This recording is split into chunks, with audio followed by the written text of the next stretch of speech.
Hello दोस्तों, स्वागत है आपका अपने यूट्यूब चैनल व्यूअर क्लासेस पर। मैं डी कुमार। दोस्तों, आज हम बात करेंगे गोला पार्ट 1 के। और इसमें सिर्फ गोला से रिलेटेड बहुत सारे क्वेश्चन होंगे। और आज का ये जो क्लास होगा वो बेसिक क्लास होगा। इसके पहले आज का जो मोटिवेशनल कोट्स है वो हम लोग देखते हैं। सोच बदलने से सितारे बदल जाएंगे, सोच बदलने से सितारे बदल जाएंगे, निगाहें बदलने से नज़ारे बदल जाएंगे। कश्ती बदलने की ज़रूरत नहीं है, कश्ती बदलने की ज़रूरत नहीं है, दिशा बदलोगे किनारे बदल जाएंगे। जी हाँ दोस्तों, तो इसी के साथ हम लोग चलते हैं अपने क्वेश्चन की ओर। चलिए तो हम लोग बात करते हैं गोला के बारे में। गोला, देखिए गोला क्या है? एक ठोस है जिसमें केवल एक तल होगा। और क्या होगा आपका, इसके प्रत्येक तल का जो प्रत्येक बिंदु होगा एक निश्चित बिंदु से समान दूरी पर आपका स्थित होगा। और इस बिंदु को क्या कहेंगे हम लोग? गोले का केंद्र कहेंगे। और किसी बिंदु की दूरी को, और केंद्र से गोले के किसी बिंदु की दूरी को गोले की त्रिज्या कहेंगे। ये तो हो गया आपका गोला। सेकंड, अगर हम बात करें इसमें गोले की, तो गोला जो है एक त्रिआयामी क्या होगा? एक त्रिआयामी आकृति है और पूर्णतया ये समरूप होगा। तीसरा कुछ पॉइंट होगा आपका, इसमें कोई शीर्ष या किनारा नहीं मिलेगा आपको। इसमें कोई शीर्ष या किनारा नहीं होगा। गोले का सिर्फ और सिर्फ एक ही तल होगा। गोले का आयतन निकालने के लिए हम लोग पहले क्या करते? आर्किमिडीज का सिद्धांत का प्रयोग करते थे। लेकिन हमेशा आर्किमिडीज का सिद्धांत का प्रयोग करना कठिन हो गया, जिसके वजह से क्या किया गया? गोले का एक जो है फार्मूला निकाला गया। गोलाकार जो ठोस का आयतन होगा वो आपका, वो बेलन के आयतन का 2/3 होगा। 2/3 हिस्सा होगा। और अर्थात गोला का जो आयतन होगा वो 2/3 गुना बेलन का आयतन होगा। चलिए हम लोग देखते हैं कैसे इसका जो है फॉर्मूला हम लोग निकालेंगे, उसको हम लोग देखते हैं। चलिए, मान लिया जाए एक बेलन है आपका, और जिस साइज का आपका बेलन है इसी में हम क्या किए कि एक गोला भी जो है इसमें से एक गोला डाल दिए।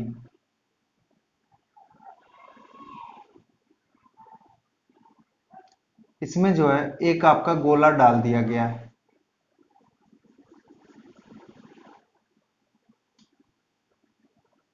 इस प्रकार से एक जो है इसमें हम लोग गोला क्या किए?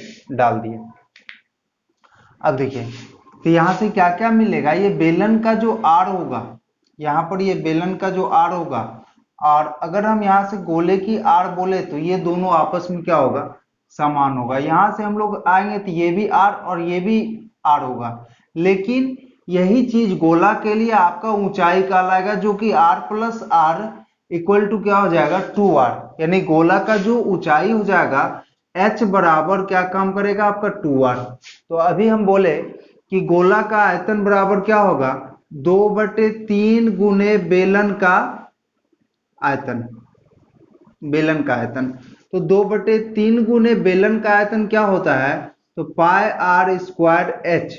अब यहां पर देखेंगे हम लोग 2/3 गुना पाई आर स्क्वायर, और एच के जगह पे हम लोग क्या लिखेंगे? यहाँ पर 2r लिखेंगे। तो ये कितना? 2 दूनी 4, तो ये हो गया कितना? 4/3 पाई आर क्यूब। तो एक फॉर्मूला यहां से आपका निकला कि गोला का आयतन क्या हो गया आपका? गोला का आयतन बराबर हो गया 4/3 pi R cube, 4/3 pi R cube. एक फार्मूला ये निकला। उसके बाद सेकेंड फार्मूला हम लोग देखेंगे। गोले में क्या होगा? और आपका संपूर्ण पृष्ठीय क्षेत्रफल, गोला का जो संपूर्ण पृष्ठीय क्षेत्रफल वो होगा, वो आपका क्या हो जाएगा? 4 पाई आर स्क्वायर। संपूर्ण पृष्ठीय क्षेत्रफल क्या हो जाएगा? 4 पाई आर स्क्वायर। दूसरा फॉर्मूला। अब हम लोग चलते हैं अर्धगोले में। अर्धगोले में देखते हैं कि आपका अर्धगोला में क्या निकलने वाला है। तो सबसे पहले अर्धगोले का आयतन, जो गोला का आयतन होगा, गोला का आयतन क्या होगा? तो 4/3 पाई आर क्यूब, और इसी में 2 से भगा दे देंगे तो ये कितना हो गया आपका? 2/3 पाई आर क्यूब। तो ये हो गया आपका अर्धगोले का आयतन। अगला हम लोग चलेंगे अर्धगोले का एक वक्र पृष्ठीय क्षेत्रफल। अर्धगोले का वक्र पृष्ठीय क्षेत्रफल क्या होगा? 2 पाई आर स्क्वायर। अर्धगोले का वक्र पृष्ठीय क्षेत्रफल क्या होगा 2πr²। उसके बाद अर्धगोले का संपूर्ण पृष्ठीय क्षेत्रफल अगर चलेंगे तो ये आपका हो जाएगा 3πr²। तो ये इतना सारा आपका क्या हो गया, एक फॉर्मूला हो गया। इसके बाद हम लोग चलते हैं कुछ सवाल को देखते हैं। एक छोटा छोटा हम लोग सवाल देखते हैं जो बेसिकली गोला पर डिपेंड होगा। जैसे कि पहला सवाल आपका होगा, सवाल नंबर 1 जो है दिया हुआ है, एक गोलक का कुल पृष्ठीय क्षेत्रफल 8 पाई है। देखिए गोले का जो कुल पृष्ठीय क्षेत्रफल दिया हुआ है, गोले का कुल पृष्ठीय क्षेत्रफल दिया हुआ है आपको 8 पाई दिया हुआ है, 8 पाई दिया हुआ है। गोले का कुल पृष्ठीय क्षेत्रफल 8 पाई दिया, एकक दिया हुआ है, वर्ग एकक। तो पूछा है गोले का आयतन क्या होगा। तो देखिए गोले का जो पृष्ठीय क्षेत्रफल है, गोले का पृष्ठीय क्षेत्रफल होता क्या है, गोले का जो पृष्ठीय क्षेत्रफल हो जाएगा, संपूर्ण पृष्ठीय क्षेत्रफल, वो क्या होता है 4πr²। का मान दिया हुआ है आपको 8 पाई। चलिए यहां से देखिए कि आपका ये 2 बार में क्या हो जाएगा, कट जाएगा, इसीलिए r बराबर रूट कितना हो गया आपका, r बराबर √2। तो आपसे पूछा है कि गोलक का आयतन क्या होगा, तो हम लोगों को आयतन निकालना है। तो आयतन बराबर क्या होता है गोले का आयतन, कि 4/3πr³। तो देखिए 4/3 इंटू, ऑप्शन में आपको पाई में दिया हुआ है तो पाई को यहाँ पे पाई रहने देंगे। r³ का मतलब हुआ √2 का क्यू, ये 4/3 पाई और √2 गुने √2 करेंगे तो कितना हो जाएगा 2, यानी 2√2 हो जाएगा। अर्थात हम यहाँ क्या लिख सकते हैं 8√2 पाई आप बटे कितना हो जाएगा 3, या पाई 8√2 बटे कितना हो जाएगा 3 हो जाएगा। यही आपका क्या हो जाएगा आंसर हो जाएगा। और ये आपका किस में हो जाएगा, घन में होगा, क्योंकि आयतन हमेशा घन में निकलता है और क्षेत्रफल हमेशा आपका वर्ग एकक में या स्क्वायर में निकलेगा। अगला सवाल है आपका, किसी गोले का आयतन 88/21 गुने 14 का क्यू दिया हुआ है।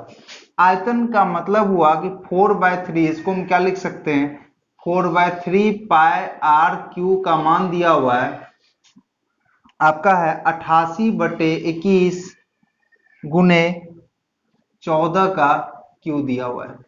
ये आयतन दिया हुआ है आपको। तो यहां से हम लोग आयतन, पहले यहां से क्या निकलेगा आपका, तो यहां से हम लोग त्रिज्या निकाल लेते हैं, उसके बाद हम लोग वक्र पृष्ठ पर चलेंगे। यहाँ पे पूछ रहा है आपका कि वक्र पृष्ठीय क्षेत्रफल क्या होगा। तो चलिए तो यहां से देखेंगे हम लोग 4/3 गुने 22/7 गुने r³ 88/21 गुने 14 का क्यू, या इसको हम लिख सकते हैं 14 गुने कितना 14 और गुने कितना 14 लिख सकते हैं।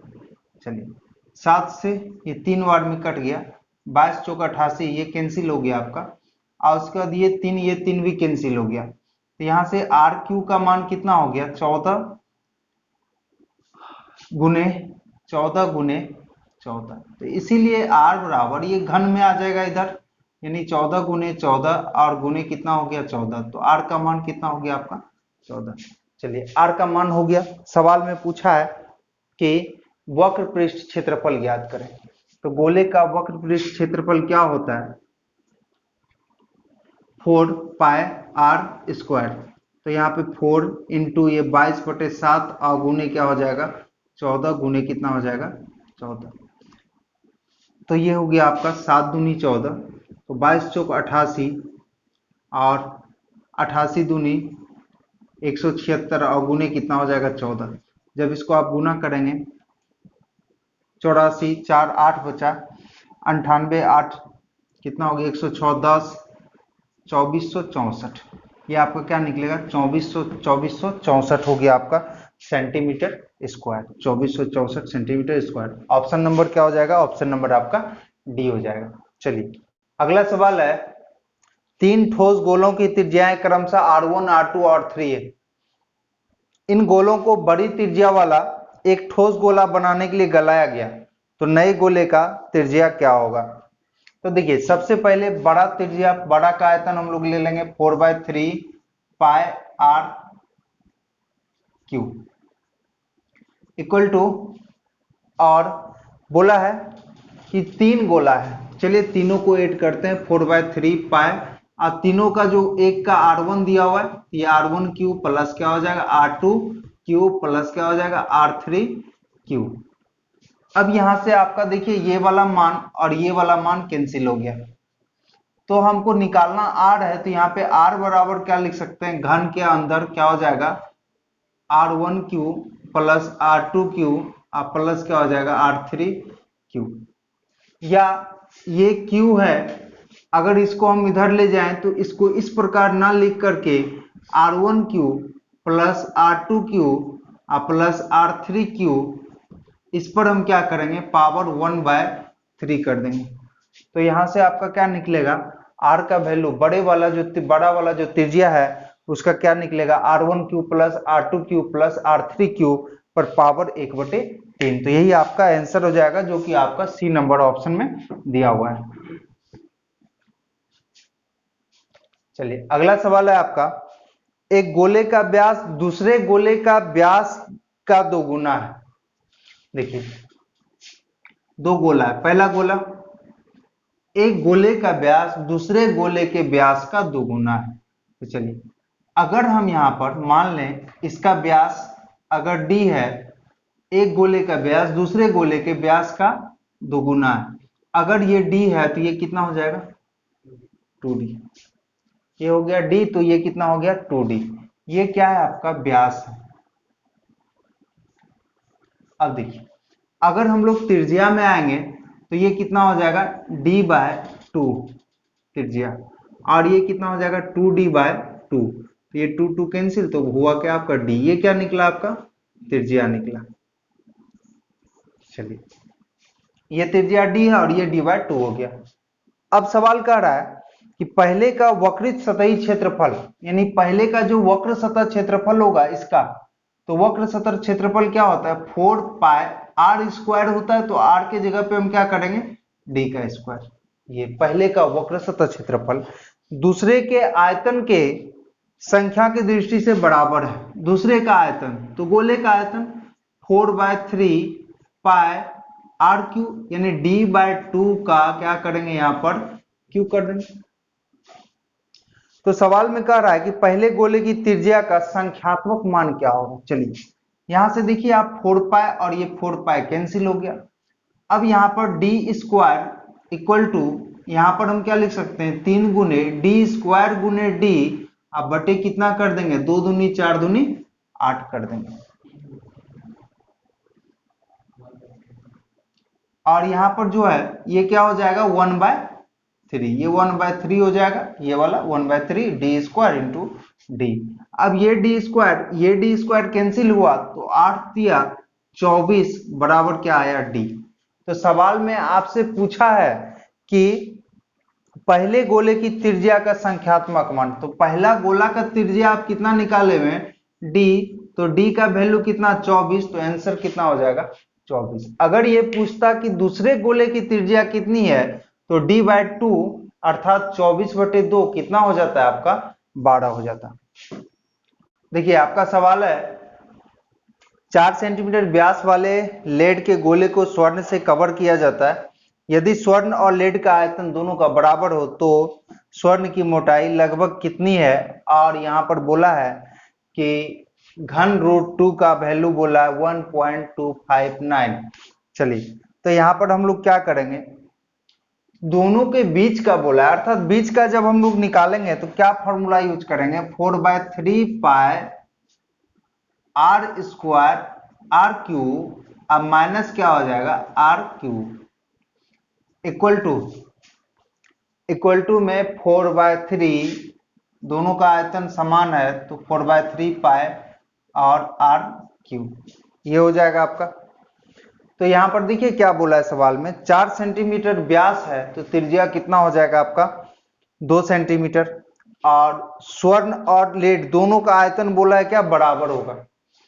तो यहां पर जो है 4/3 पाई, तो बड़ा वाला r कितना ले लेंगे, अगर छोटा वाला r का वैल्यू r लेते हैं, या छोटे वाले का वैल्यू आपको दिया हुआ है कितना एक आपको त्रिज्या 2 दिया हुआ है, तो यहाँ पर हम बड़ा वाले को क्या ले लेंगे, r प्लस 2 -2 का cube equal to 4/3 pi r का मान यहाँ कितना है 2 का क्या हो जाएगा क्यू हो जाएगा आपका। तो यहाँ से देखिए 4 पाई, ये 4/3 पाई कैंसिल हो गया, तो ये r प्लस 2 का क्यू, तो r प्लस 2 का क्यू को यहाँ रहने दीजिए आप, और माइनस ये 8 हो गया इक्वल टू ये भी आपका कितना हो जाएगा, तो r प्लस 2 का अगर q करते हैं तो इक्वल टू ये 16 हो गया, और r प्लस 2 इक्वल टू ये घन में आएगा, और इसको हम जो तोड़ेंगे तो ये कितना 8 दूनी 16, और इसी को लिखेंगे 2 घन में √2। r प्लस 2 इसका सवाल में आपको मान दिया हुआ है कि सवाल में मान कितना लेना है आपसे, इसमें मान लेना है आपको कि घन √2 का वैल्यू 1.259, तो इसको हम क्या कर सकते हैं 2 इंटू 1.259 ले लेंगे, और r बराबर इसी को हम लोग क्या करेंगे, जब उधर 2 को ले जाएंगे तो 2 को कॉमन ले लेते हैं, तो बचा क्या 1.259 माइनस क्या बचा 1, तो r बराबर 2 इंटू 0.259, जब इसको हम लोग गुना करेंगे तो ये 9 दूनी 18, 5 दूनी 10 और 1 11, 2 दूनी 4 1 5, 3 अंक बाद दशमलव, यानी कि 0.518 आपका जो है मोटाई लगभग कितना हो जाएगा 0.518, ऑप्शन नंबर आपका डी हो जाएगा।